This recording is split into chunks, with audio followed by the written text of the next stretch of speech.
नमस्कार दोस्तों, स्वागत है आपका आपके यूट्यूब चैनल पोलाइट एजुकेशन पर। दोस्तों, आज हम लोग बात करेंगे वृत्त और उससे संबंधित क्षेत्रफल पर। वीडियो को अंत तक जरूर देखना, क्योंकि मुझे पूरा यकीन है इससे संबंधित सारे कॉन्सेप्ट आपकी समझ में आएंगे।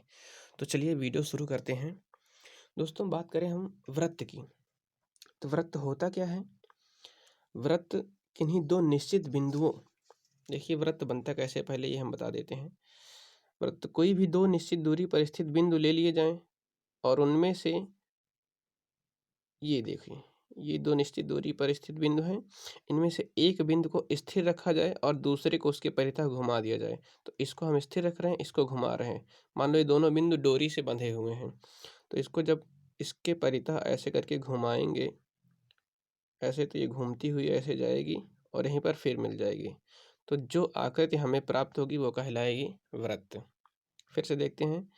निश्चित दूरी पर स्थित किन्हीं दो बिंदुओं में से एक बिंदु को स्थिर रखकर दूसरे को उसके परितः घुमाने पर जो आकृति बनती है वृत्त कहलाती है। और उन दोनों बिंदुओं के बीच की जो निश्चित दूरी थी वो उस वृत्त की त्रिज्या कहलाती है। जिस जिस रास्ते से वो बिंदु हमारा गया है उसे हम कहते हैं वृत्त की परिधि। ठीक, तो अब बात करते हैं। अगर वृत्त की त्रिज्या r है तो वृत्त का क्षेत्रफल पाई r स्क्वायर हो जाता है। वृत्त का क्षेत्रफल पाई आर स्क्वायर होता है।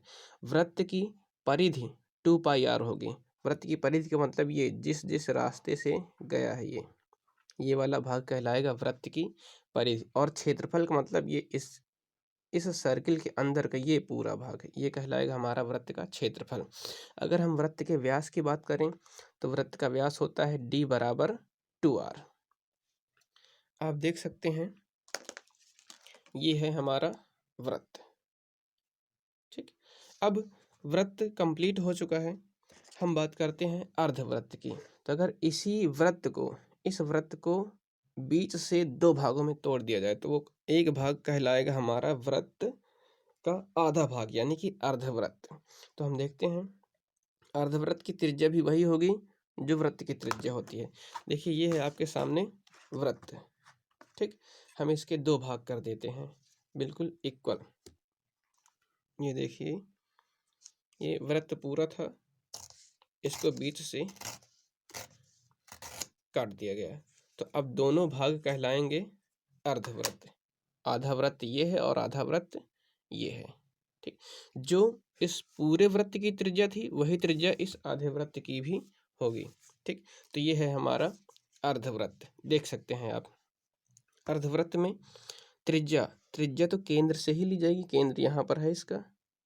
ठीक, केंद्र O, ये इधर भी त्रिज्या है और इधर भी त्रिज्या है। अब बात करें अर्धवृत्त के क्षेत्रफल पर। जब पूरा वृत्त था हमारा, ये देखिए, जब पूरा वृत्त था तो वृत्त का क्षेत्रफल कितना था? पाई आर स्क्वायर। अब इसका आधा भाग हटा दिया गया है, आधा कट गया तो आधा बचा है। तो इस अर्धवृत्त का क्षेत्रफल क्या हो जाएगा? पाई आर स्क्वायर बटे 2, यानी कि 1/2 पाई आर स्क्वायर। हम बात करें अर्धवृत्त की परिधि की, तो देखिए जब वृत्त पूरा होगा तो हमारी परिधि क्या होगी? जहाँ से चले हम वहीं पर अगर पहुँच जाए तो समझ लो वृत्त की परिधि है। यहाँ से चल रहे हैं, यहीं पर आके हम ऐसे घूमते हुए फिर मिल जाएंगे, तो ये कहलाएगी वृत्त की परिधि। लेकिन अगर ये वाला भाग हट जाएगा तो क्या होगा?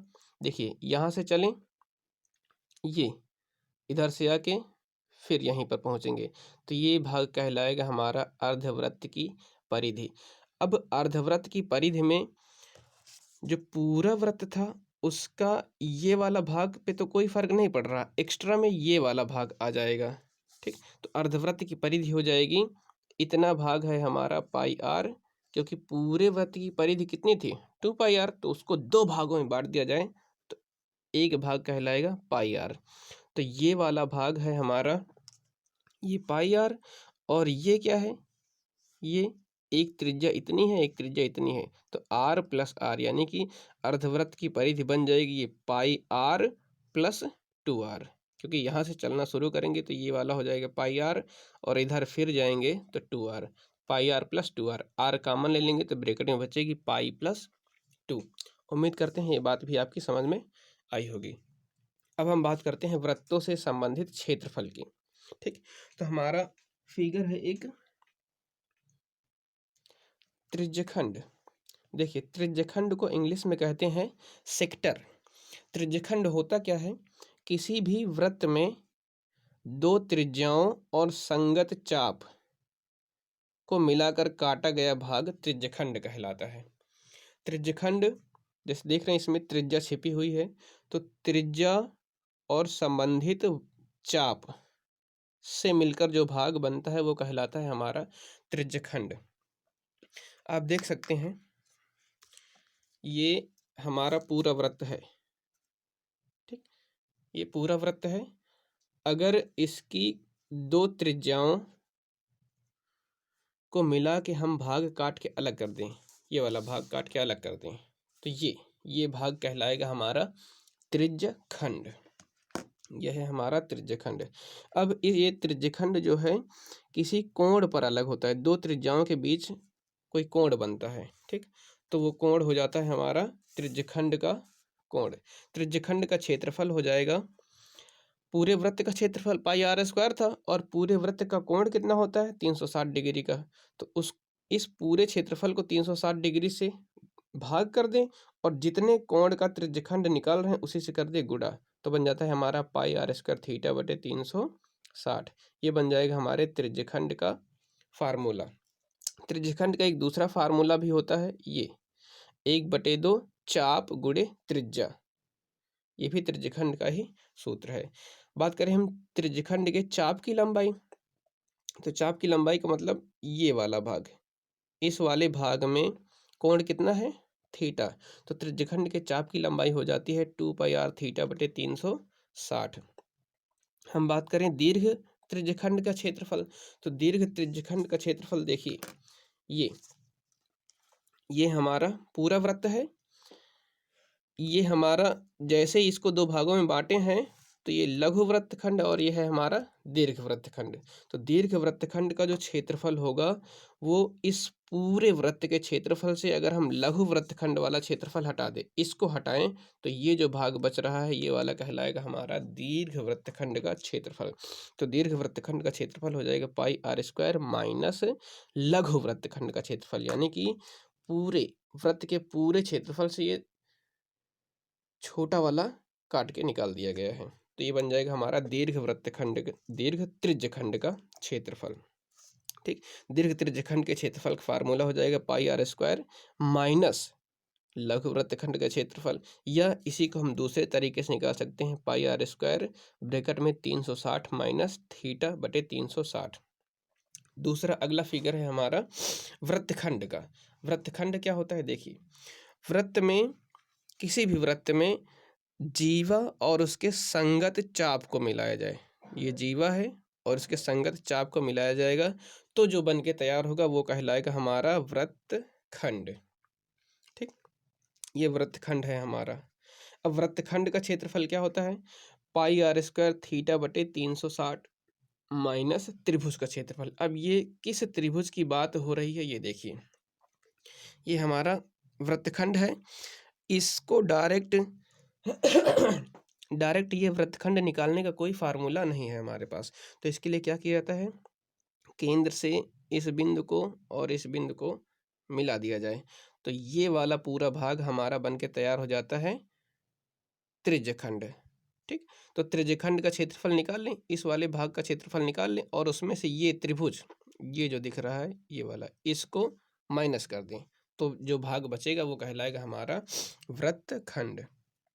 आप देख सकते हैं जैसे मान लो ये हमारा त्रिज्यखंड ही था, ठीक, और हमें इसकी त्रिज्याओं को मिला के जीवा बना दें, तो ये वाला जो भाग कहलाएगा ये हो जाएगा हमारा वृत्तखंड। अगर हमें इसका क्षेत्रफल निकालना है, ठीक, तो पूरे त्रिज्यखंड का क्षेत्रफल निकाल लें और उसमें से ये जो ऊपर वाला त्रिभुज है इसको हटा दें। देखिए कैसे, ये हमने क्या किया, त्रिज्यखंड का क्षेत्रफल निकाला था और उसमें से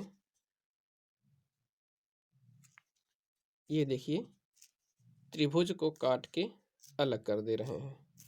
ये पूरा हम बात करें तो ये पूरा त्रिज्यखंड था, तो इस पूरे का क्षेत्रफल पाई आर स्क्वायर थीटा है। इसमें से ये त्रिभुज हटा दें तो त्रिभुज का क्षेत्रफल घटा दिया जाए। हटाने का मतलब होता है घटाना, ठीक। तो जो भाग बचेगा वो कहलाएगा हमारा वृत्तखंड। इस वृत्तखंड का क्षेत्रफल हो जाएगा, वृत्तखंड का क्षेत्रफल होता है pi r square theta minus pi r square theta बटे 360 माइनस त्रिभुज का क्षेत्रफल। अब जैसे ये वृत्तखंड है तो छोटा है इसलिए इसका नाम है लघु वृत्तखंड। इसके ऊपर वाला भाग जो ये पूरा भाग बच रहा है ये वाला, ये कहलाएगा हमारा दीर्घ वृत्तखंड। तो दीर्घ वृत्तखंड का क्षेत्रफल हो जाएगा पाई आर स्क्वायर माइनस लघु वृत्तखंड का क्षेत्रफल, यानी कि पूरे वृत्त के क्षेत्रफल से अगर हम इस छोटे वाले वृत्तखंड का क्षेत्रफल घटा दें तो कहलाएगा हमारा दीर्घ वृत्तखंड का क्षेत्रफल। आशा करते हैं पूरा समझ में आया होगा।